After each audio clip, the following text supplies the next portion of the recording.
Hello বন্ধুরা, কেমন আছো তোমরা সবাই? রিনা কিচেনে তোমাদের অনেক অনেক ওয়েলকাম। তো দেখো, আজকে আমি একদম মিষ্টির দোকানের মতো পারফেক্ট পরোটা বানানোর রেসিপি তোমাদের সাথে শেয়ার করব। তো তোমরা দেখতে থাকো কিভাবে আমি বানাই। তো দেখো, এখানে একদম মিষ্টির দোকানের মতো তোমরা দেখতেই পাচ্ছ। তো চলো কীভাবে বানিয়ে নিই সেটা তোমাদেরকে দেখিয়ে দিই। তো চলো, এখানে আমি নিয়ে নিচ্ছি একটা বড় সাইজের গামলা।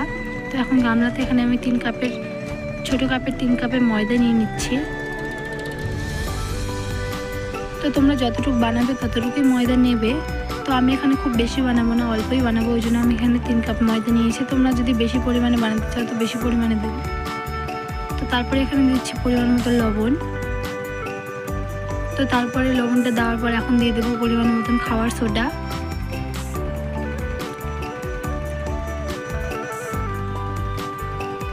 তো খাওয়ার সোডাটা দেওয়ার পর এখন এখানে আমি দিয়ে দেবো সাদা তেল।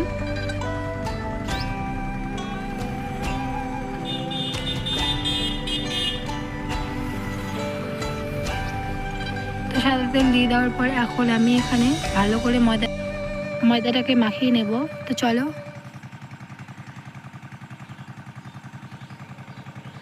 তো এখন আমি কিছুক্ষণ ভালো করে ময়দাটাকে মাখিয়ে নেব, যাতে তেলটা ময়দার সাথে ভালোভাবে মিশে যায় আর ডোটা খুব ভালোভাবে হয়। যাতে যত ময়দা মাখবে তত কিন্তু পরোটার টেস্ট এবং পরোটাতে ভালো হবে।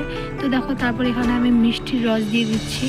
তোমরা চাইলে চিনিও ব্যবহার করতে পারো, চিনি গুলিয়ে দিতে পারো।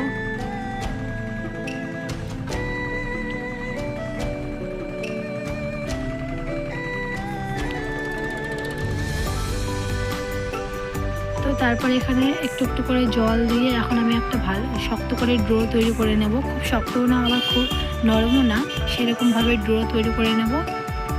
তো দেখো, এখানে ডো তৈরি করা হয়ে গেছে। এখন আমি এখানে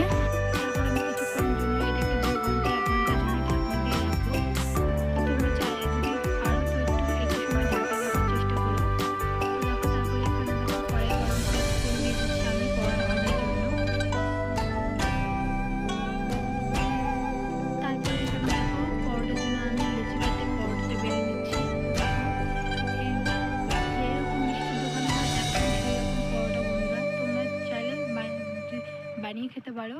তো দেখো, এখানে খুব সামান্য পরিমাণে তেল দিয়েছি, খুব বেশি তেল দেইনি। তো দেখো, এখন আমি পরোটাটা ভাজার জন্য দিয়ে দিচ্ছি।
ভিডিওটি কেমন লাগলো অবশ্যই কিন্তু তোমরা কমেন্ট করে বলবে।